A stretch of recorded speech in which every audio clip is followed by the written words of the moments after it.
वसुवती देव की व्रत कथा। वसुवती वार व्रत महत्म एवं विधि। इस व्रत को करने से समस्त इच्छाएं पूर्ण होती हैं और वसुवती महाराज प्रसन्न होते हैं। धन, विद्या, पुत्र तथा मनोवांछित फल की प्राप्ति होती है।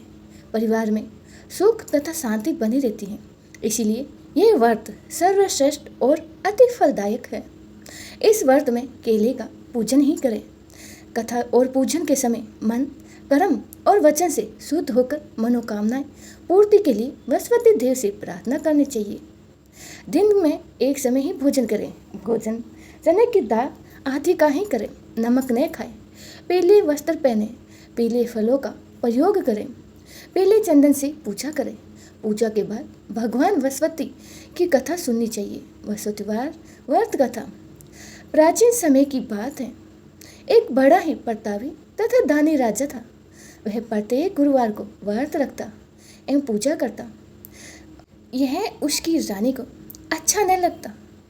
न वह व्रत करती और न ही किसी को एक पैसा भी दान में देती। राजा को भी ऐसा करने से मना किया करती। एक समय की बात है कि राजा शिकार खेलने वन को चले गए। घर पर रानी और दासी थी। उस समय गुरु वसुवती देव साधु का रूप धारण कर राजा के दरवाजे पर भिक्षा मांगने आए। साधु ने रानी से भिक्षा मांगी तो वह कहने लगी, हे साधु महाराज, मैं इस दान पुण्य से तंग आ गई हूँ। आप कोई ऐसा उपाय बताएं जिससे ये सारा धन नष्ट हो जाए और मैं आराम से रह सकूं। साधु रूपी वसुवती देव ने कहा, हे देवी, तुम बड़े ही विचित्र हो। संतान और धन से भी कोई दुखी होता है। अगर तुम्हारे पास धन अधिक है तो इसे शुभ कार्यों में लगाओ, जिससे तुम्हारे दोनों लोग सुधरेंगे। परंतु साधु की इन बातों से रानी खुश नहीं हुई। उसने कहा, मुझे ऐसे धन की आवश्यकता नहीं है जिससे मैं दान दूं तथा जिसको संभालने में ही मेरा सारा समय नष्ट हो जाए। साधु ने कहा, यदि तुम्हारी ऐसी ही इच्छा है तो जैसा मैं तुम्हें बताता हूँ तुम वैसा ही करना। वसुवतीवार के दिन तुम घर को गोबर से लीपना, अपने केसों को पहले मिट्टी से धोना, केसों को धोते समय स्नान करना, राजा से कहना कि वह हजामत करवाने जाए और भोजन में मांस मदिरा खाना, कपड़ा धोबी के यहाँ धुलने डालना। इस प्रकार 7 वसुवतीवार करने से तुम्हारा समस्त धन नष्ट हो जाएगा। इतना कहकर साधु बने वसुवती देव अंतर्ध्यान हो गए। साधु के कहे अनुसार करते हुए रानी को केवल 3 ही वसुवतीवार बीते थे कि उनकी समस्त धन संपत्ति नष्ट हो गई। भोजन के लिए अब परिवार तरसने लगा। एक दिन राजा रानी से बोला, हे रानी, तुम यहीं रहो, मैं दूसरे देश को जाता हूँ, क्योंकि यहाँ पर मुझे सभी जानते हैं, इसीलिए मैं यहाँ कोई छोटा कार्य नहीं कर सकता। ऐसा कहकर राजा परदेश चला गया। वहाँ वह जंगल से लकड़ी काट कर लाता और शहर में बेचता। इस तरह वह अपना जीवन व्यतीत करने लगा। इधर राजा के बिना रानी और दासी दुखी रहने लगे।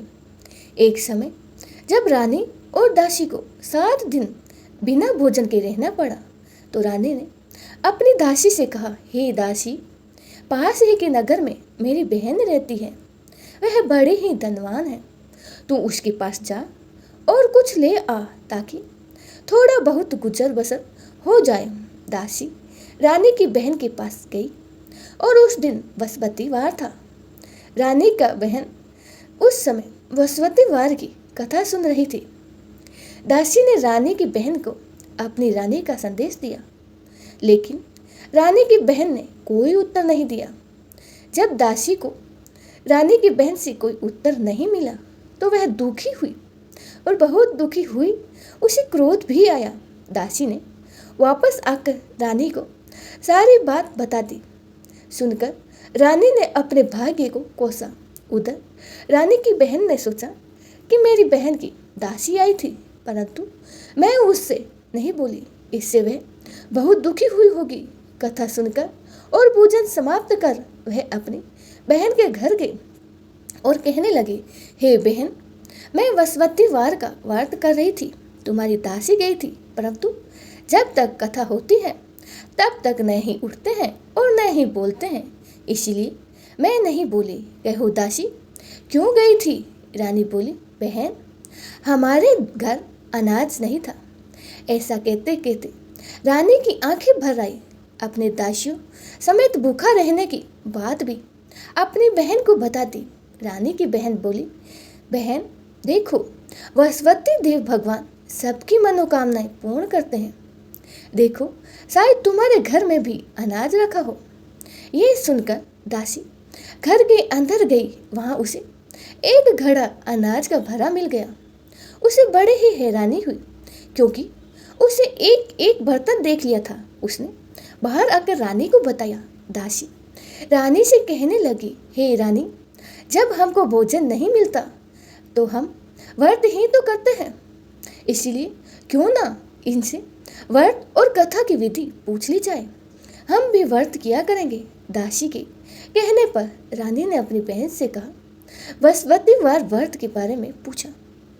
उसकी बहन ने बताया, वसवतीवार के दिन व्रत में चने की दाल और मुनक्का से विष्णु भगवान का केले की जड़ में पूजन करें तथा दीपक जलाएं, पीला भोजन करें तथा कथा सुने। इससे गुरु भगवान प्रसन्न होते हैं और मनोकामना भी पूर्ण करते हैं। व्रत और पूजन की विधि बताकर रानी की बहन अपने घर लौट आई। रानी और दासी दोनों ने निश्चय किया कि वसवती देव भगवान का पूजन जरूर करेंगे। एक साथ रोज बाद जब वसवतीवार आया तो उन्होंने व्रत रखा। घुड़साल में जाकर चन्ना और गुड़ बेंद लाई तथा उसकी दाल से केले की जड़ तथा विष्णु भगवान का पूजन किया। अब पीला भोजन कहाँ से आए? दोनों बड़े ही दुखी हुए, परंतु उन्होंने व्रत किया था, इसीलिए वसवती देव भगवान पसंद थे। एक साधारण व्यक्ति के रूप में वे 2 थालों में सुंदर पीला भोजन लेकर आए और दासी को देखकर बोले, हे दासी, यह भोजन तुम्हारे लिए है और तुम्हारी रानी के लिए है, इससे तुम दोनों ग्रहण करना। दासी भोजन पाकर बहुत ही प्रसन्न हुई। उसने रानी को सारी बात बताई। उसके बाद से वह प्रत्येक वसवतीवार को गुरु भगवान का व्रत और पूजन करने लगे। एक वसवतीवार भगवान की कृपा से उनके पास धन हो गया, परंतु रानी फिर पहले की तरह ही आलस्य करने लगी। तब दासी बोली, हे देखो रानी, तुम पहले ही भी इस प्रकार आलस्य करती थी। तुम्हारे धन के रखने में कष्ट होता था, इसी कारण सभी धन नष्ट हो गया।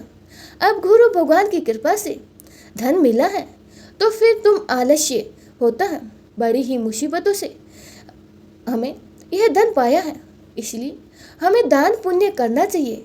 अब तुम भूखे मनुष्य को भोजन कराओ, प्याव लगवाओ, ब्राह्मणों को दान दो, कुआं, तालाब, बावड़ी आदि का निर्माण करवाओ, मंदिर, पाठशाला बनवाकर ज्ञान दान दो, कुंवारी कन्याओं का विवाह करवाओ अथवा धन को शुभ कार्यों में खर्च करो, जिससे तुम्हारे कुल का यश बढ़े तथा स्वर्ग की प्राप्ति हो और पितर प्रसन्न हो।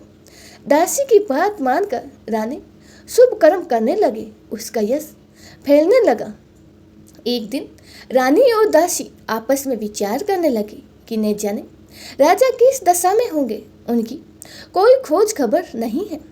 उन्होंने श्रद्धापूर्वक गुरु वसवती भगवान से प्रार्थना की कि राजा जहाँ कहीं भी हो शीघ्र ही वापस आ जाए। उधर राजा प्रदेश में बहुत ही दुखी रहने लगा। वह प्रतिदिन जंगल से लकड़ी बीन कर लाता और उसे शहर में बेचकर अपने दुखी जीवन को बड़ी ही कठिनता से व्यतीत करता। एक दिन दुखी हो अपनी पुरानी बातों को याद करने लगा और वह रोने लगा और उदास हो गया। उसी समय राजा के पास भगवान वसवती देव साधु के वेश में आकर बोले, हे लकड़हारे, तुम इस सुनसान जंगल में किस चिंता में बैठे हो, मुझे बताओ। यह सुनकर राजा के नेत्रों में जल भर आया। साधु की वंदना कर राजा ने अपनी संपूर्ण कहानी सुना दी।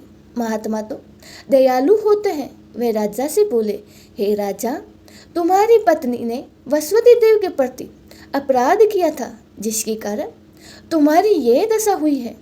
अब तुम चिंता मत करो, भगवान तुम्हें पहले से अधिक धन देंगे। देखो, तुम्हारी पत्नी ने वसुवतीवार का व्रत प्रारंभ कर दिया है। अब तुम भी वसुवतीवार का व्रत करके चने की दाल में गुड़ जल के लोटे में डालकर केले का पूजन करो। फिर कथा कहो, यह सुनो, भगवान तुम्हारी सब मनोकामना को पूर्ण करेंगे। साधु की बात सुनकर राजा बोले, हे प्रभु, लकड़ी भेजकर तो इतना पैसा नहीं मिलता जिससे मैं बचा सकूं, जिससे मैं भोजन के उपरांत भी कुछ बचा सकूं। मैंने रात्रि में अपनी रानी को व्याकुल देखा।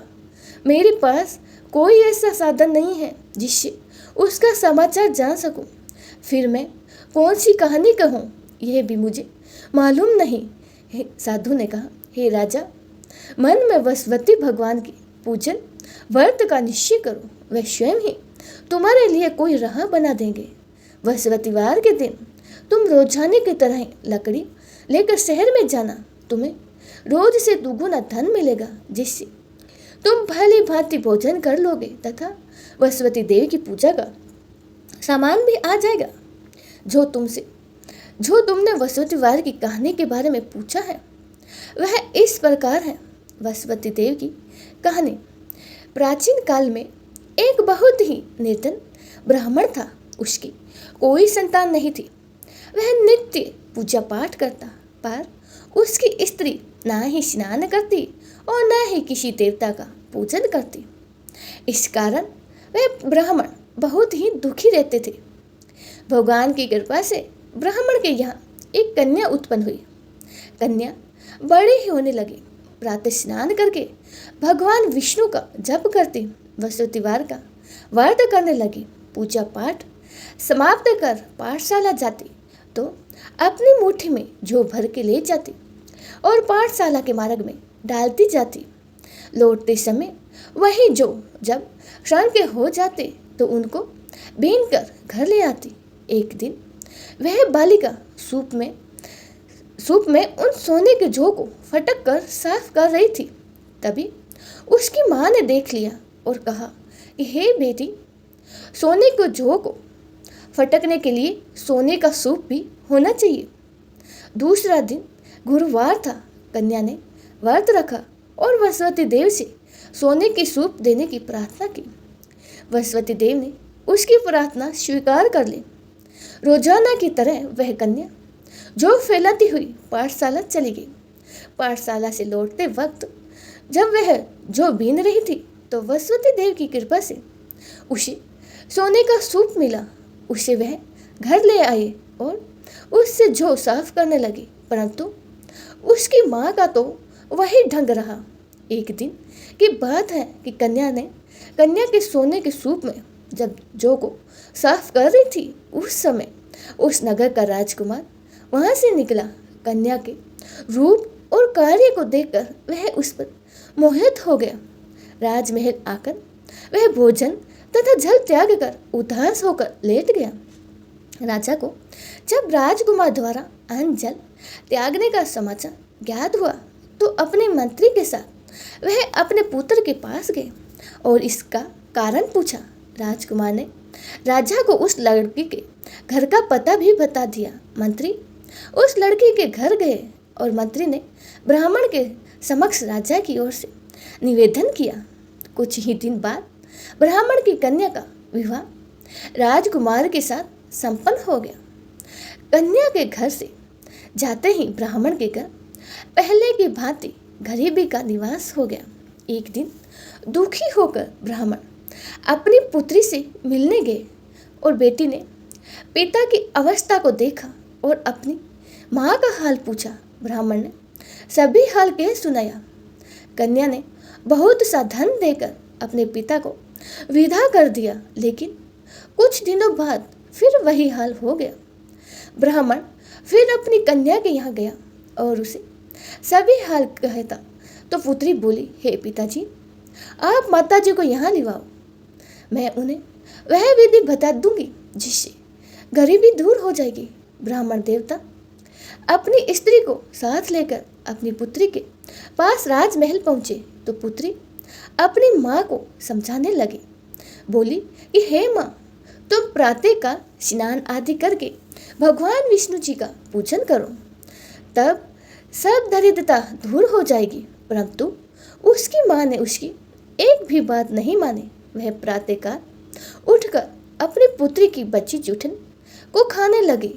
एक दिन उसकी पुत्री को बहुत गुस्सा आया। उसने अपनी माँ को एक कोठरी में बंद कर दिया। प्रातः उसे स्नान आदि कराकर पूजा पाठ करवाया तो उसकी माँ की बुद्धि ठीक हो गई। इसके बाद वह नियम से पूजा पाठ करने लगी और प्रत्येक गुरुवार को बृहस्पतिवार को व्रत करने लगी। इस व्रत के प्रभाव से मृत्यु के बाद वह स्वर्ग को गई। वह ब्राह्मण भी सुखपूर्वक इस लोक का सुख भोग कर स्वर्ग को प्राप्त हुआ। इस तरह ही कहानी कहकर साधु बने देवता वहां से लोप हो गए। धीरे धीरे समय व्यतीत होने लगा। फिर बृहस्पतिवार का दिन आया। राजा जंगल से लकड़ी काट कर शहर में बेचने गया। उस दिन उससे और दिनों से अधिक धन मिला। राजा ने चना गुड़ आदि लाकर वसुदेव व्रत किया। उस दिन से उसके सभी कलेश दूर हुए। परंतु जब अगले गुरुवार का दिन आया तो वह बृहस्पतिवार का व्रत करना भूल गया। इस कारण बृहस्पति देव भगवान नाराज हो गए। उस दिन उस नगर के राजा ने विशाल यज्ञ का आयोजन किया तथा उसने समस्त राज्य में घोषणा करा दी कि सभी मेरे यहाँ भोजन करने आवे। किसी ने अगर घर में चूल्हा जला लिया तो इस आज्ञा को जो नहीं मानेगा उसको फांसी दे दी जाएगी। राजा की आज्ञा अनुसार राज्य के सभी वासी राजा के भोजन में सम्मिलित हुए। लेकिन लकड़हारा कुछ देर से पहुंचा, इसलिए राजा ने उसको अपने साथ महल में ले गए। जब राजा लकड़हारे को भोजन करा रहे थे तो रानी की दृष्टि उस खूंटी पर जा पड़ी जिस पर उसका हार लटका हुआ था। उसे हार खूंटी पर लटका दिखाई नहीं दिया तो रानी को निश्चय हो गया कि मेरा हार इसी लकड़हारे ने ही चुरा लिया है। उसी समय सैनिकों को बुलाकर उसको जेल में डलवा दिया। लकड़हारा जेल में विचार करने लगा कि जाने कौन सी पूर्व जन्म के कर्म से मुझे ये दुख प्राप्त हुआ है, और जंगल में मिले साधु को याद करने लगा। तत्काल ही बृहस्पति देव भगवान साधु के रूप में प्रकट हो गए और कहने लगे, अरे मूर्ख, तुमने बृहस्पति देवता की कथा नहीं की, इसी कारण तुझे ये दुख प्राप्त हुआ है। अब चिंता मत कर, बृहस्पतिवार के दिन जेल खाने के दरवाजे पर तुझे 4 पैसे पड़े मिलेंगे, जिससे तुम बृहस्पतिवार की पूजा करना और तेरे सभी कष्ट दूर हो जाएंगे। अगले बृहस्पतिवार को उसे जेल के द्वार पर 4 पैसे मिले।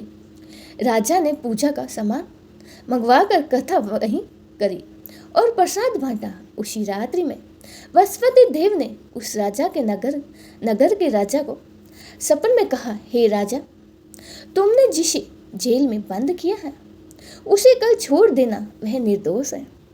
राजा प्रातःकाल उठा और खूंटी पर हार टंगा देकर लकड़हारे को बुलाकर क्षमा मांगी तथा राजा के योग्य सुंदर वस्त्र आभूषण भेंट कर उसे विदा किया।